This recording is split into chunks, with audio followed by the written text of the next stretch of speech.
la haute présidence de son Excellence le professeur Alpha Condé, président de la République, le Conseil des ministres a tenu sa session ordinaire ce jeudi 1er septembre 2016 de 10h à 12h30 avec l'ordre du jour suivant.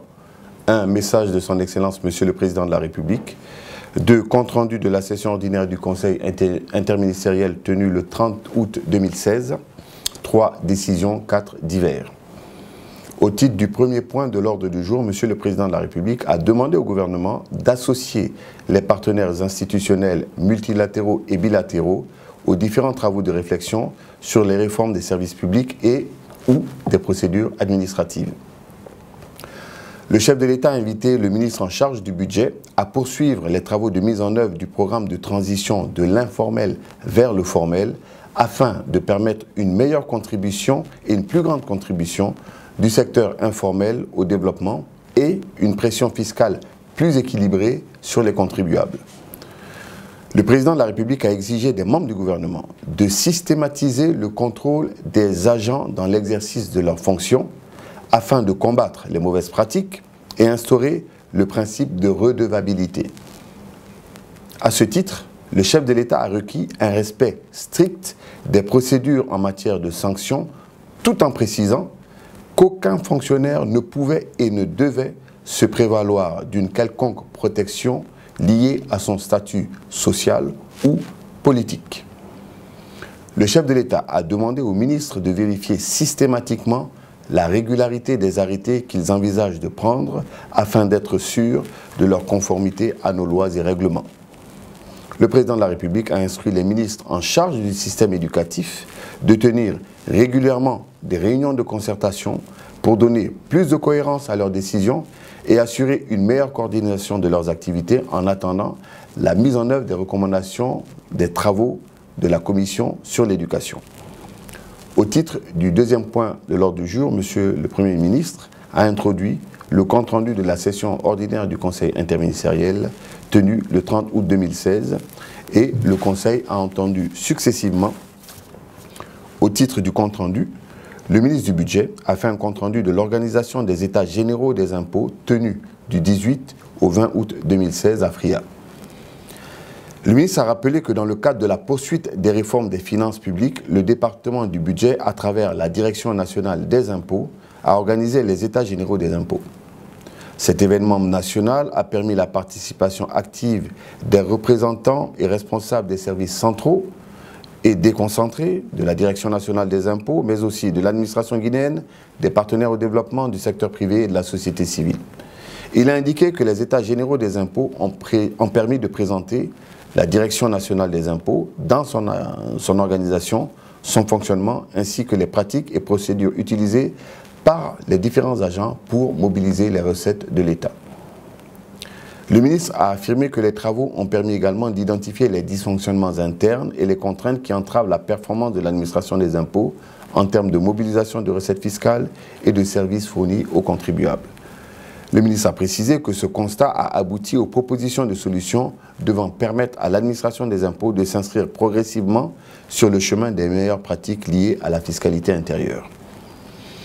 À la lumière des constats, les faiblesses ci-après ont été identifiées. Absence de manuel de procédure à tous les niveaux, notamment sur les activités de recensement, d'immatriculation, de déclaration, de liquidation, de recouvrement. Niveau élevé des taux d'impôt sur les sociétés, la TVA, la contribution foncière unique et pour les propriétaires occupants. Le faible niveau ou l'absence d'informatisation des services centraux et déconcentrés, l'insuffisance de sécurité du matériel existant, notamment les serveurs, qui entraîne un risque élevé de perte de données, notamment avec le vieillissement du parc informatique de la direction des impôts. Absence de politique de gestion de ressources humaines et de plan de formation de cadres entraînant leur sédentarisation à Conakry. Insuffisance d'infrastructures et de moyens logistiques au niveau central et déconcentré, limitant considérablement les capacités de la direction nationale dans l'exécution de sa mission. Insuffisance de coordination et d'appropriation dans le cadre de la réalisation de certains projets majeurs, absence de politique de communication efficace visant à promouvoir le civisme fiscal au niveau de la direction par le respect de l'éthique et de la déontologie, mais aussi vers les contribuables. Au terme des débats, les recommandations suivantes ont été formulées. Ériger la Direction nationale des impôts en Direction générale des impôts, des domaines et du cadastre, conformément aux normes sous-régionales et régionales de l'UEMOA ou de l'OHADA. Adapter les textes législatifs et réglementaires, puis élaborer dans les meilleurs délais les manuels de procédure au niveau central et déconcentré sur les activités de recensement, d'immatriculation, de déclaration, de liquidation, de recouvrement, de règlement de contentieux, de contrôle et de gestion du risque. Réviser les taux de certains impôts et impliquer effectivement les élus locaux et les receveurs communaux dans toutes les phases de gestion des impôts conformément aux règles du Code des collectivités locales. Procéder à l'informatisation systématique de toute l'administration des impôts et sécuriser le matériel existant pour éviter la perte de données. Élaborer et mettre en œuvre une politique de gestion efficace des ressources humaines et un plan de formation de cadres pour assurer leur rotation au niveau des structures de l'administration des impôts. Construire ou rénover les infrastructures relevant de la direction et doter les services centraux et déconcentrés de moyens logistiques pour renforcer leurs capacités. Améliorer la coordination dans le cadre de la réalisation de certains projets majeurs de la direction et s'approprier les nouveaux outils développés en la matière. Définir une politique de communication efficace assortie d'un plan visant à promouvoir le civisme fiscal tant au niveau de l'administration qu'au niveau des contribuables. Le ministre a sollicité l'implication des membres du Conseil dans la mise en œuvre effective des recommandations, ce qui permettra à son département de disposer d'une structure dynamique et performante qui sera au service du développement de notre pays.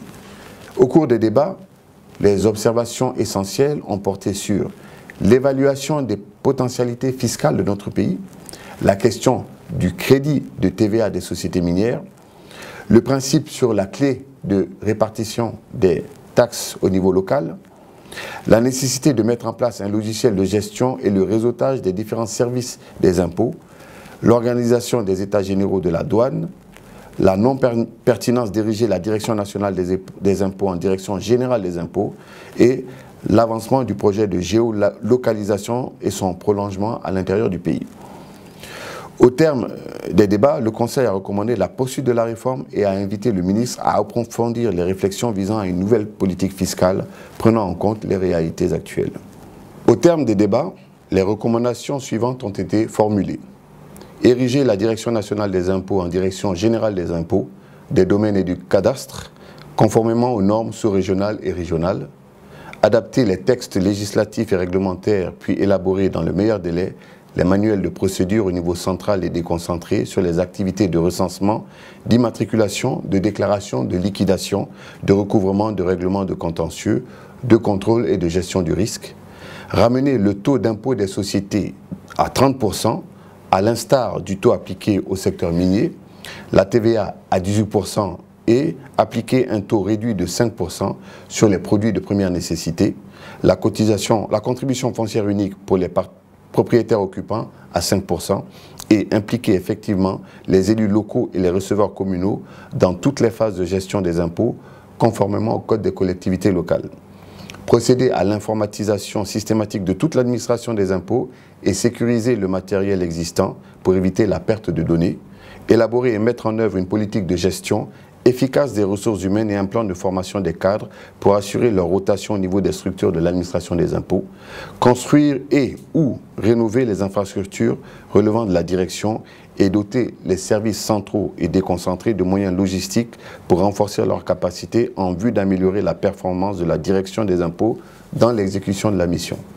Améliorer la coordination dans le cadre de la réalisation de certains projets majeurs, définir une politique de communication efficace assortie d'un plan visant à promouvoir le civisme fiscal tant au niveau de l'administration qu'au niveau des contribuables. Au titre des communications, le ministre de la fonction publique, de la réforme de l'État et de la modernisation de l'administration a fait une communication relative à l'organisation des journées de concertation sur l'organisation de l'État et la coordination du travail gouvernemental. Le ministre a annoncé que dans le cadre de la mise en œuvre du programme de réforme de l'État et de modernisation de l'administration, son département, avec l'appui des partenaires au développement, organisera les journées de concertation sur le renforcement de la coordination et l'efficacité du travail gouvernemental. Il a soutenu que l'organisation de ces journées vise particulièrement à renforcer les capacités du gouvernement, des principales institutions de l'administration guinéenne dans les domaines de la coordination du travail, du leadership, de la planification stratégique, de la gestion du changement organisationnel, de la gestion des programmes et projets, de la gestion de l'intégrité pour mener à bien les réformes engagées pour la transformation du secteur public et pour le développement socio-économique de la Guinée. Le ministre a précisé que l'objectif fondamental de ces journées est de permettre au gouvernement, en plus des diverses actions engagées, de mettre en place des mécanismes de coordination gouvernementale et gérer une stratégie de communication gouvernementale efficace.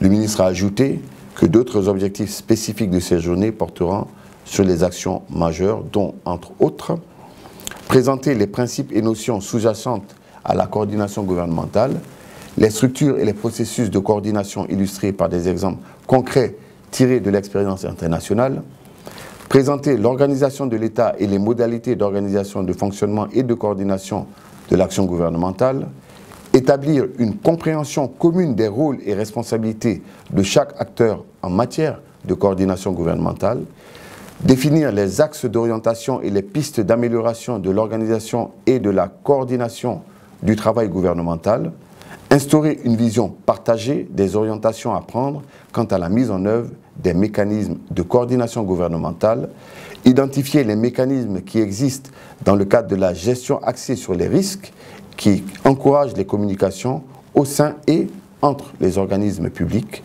présenter le lien entre projet, communication gouvernementale et gestion du changement, permettre aux participants d'être mieux outillés pour améliorer les communications tant au sein de leur propre ministère qu'avec les autres entités de l'appareil gouvernemental. Le ministre a informé que ces journées se tiendront les 2 et 3 septembre 2016 pour les membres du gouvernement et le 3e jour pour les secrétaires généraux des départements ministériels. Il a sollicité l'accord et l'appui du Conseil pour permettre à son département d'organiser ces journées. Le ministre de la Ville et de l'Aménagement du Territoire a fait une communication sur le programme d'adressage du territoire national. Le ministre a rappelé qu'en assurant l'identification et l'adressage des populations ainsi que la description et la localisation des biens immobiliers et des activités, la dénomination des rues présente d'importants avantages au double plan de l'intérêt général et de l'intérêt privé. Il a précisé que la dénomination des rues détermine entre autres la bonne maîtrise du territoire urbain par les citoyens et les secteurs publics et privés, avec pour conséquence l'amélioration du cadre de vie urbain, l'instauration d'une bonne connaissance du site urbain, le développement des services et la création de richesses pour l'ensemble des acteurs. Le ministre a indiqué que l'identification nominative des rues en tant que système de repérage urbain le plus utilisé dans le monde consiste à leur donner des noms de personnages et événements ayant marqué l'histoire ainsi que des lieux, d'éléments naturels et culturels. Ce système se révèle donc comme un moyen d'assurer l'instruction et l'éducation civique des populations. C'est un outil en mesure de favoriser la création et le renforcement d'une nation par la sauvegarde de son histoire et la cristallisation des ambitions individuelles de ses citoyens en un idéal collectif fort. Ce système est tout particulièrement adapté pour les populations aux identités diverses.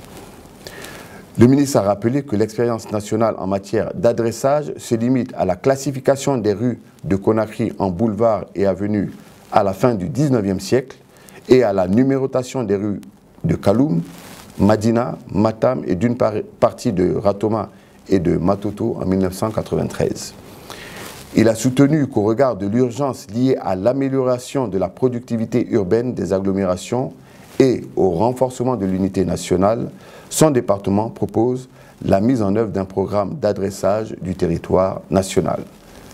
Au terme des débats, le Conseil a apporté son soutien au ministre et a recommandé que le futur plan d'adressage s'appuie sur les différents projets de schéma et plans directeurs de la ville de Conakry en cours d'élaboration. À l'issue des débats sur les différentes questions soulevées, le Conseil a décidé ce qui suit. 1. Le Conseil demande au ministre du Budget de poursuivre la réflexion sur la réforme fiscale en associant les partenaires bilatéraux et en prenant en compte les meilleures pratiques. Le ministre soumettra des propositions concrètes de réforme lors d'une prochaine session. 2. Le Conseil valide le chronogramme et les termes de référence des journées de concertation et demande aux membres du gouvernement de soutenir le programme.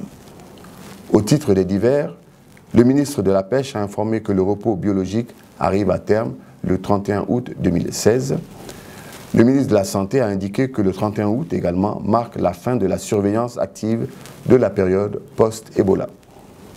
Le ministre de la Santé a par ailleurs annoncé l'obtention de 2 financements, l'un de 45 millions de dollars américains de Gavi, Global Alliance for Vaccine Initiative, pour le renforcement du système de santé et en particulier la vaccination de routine.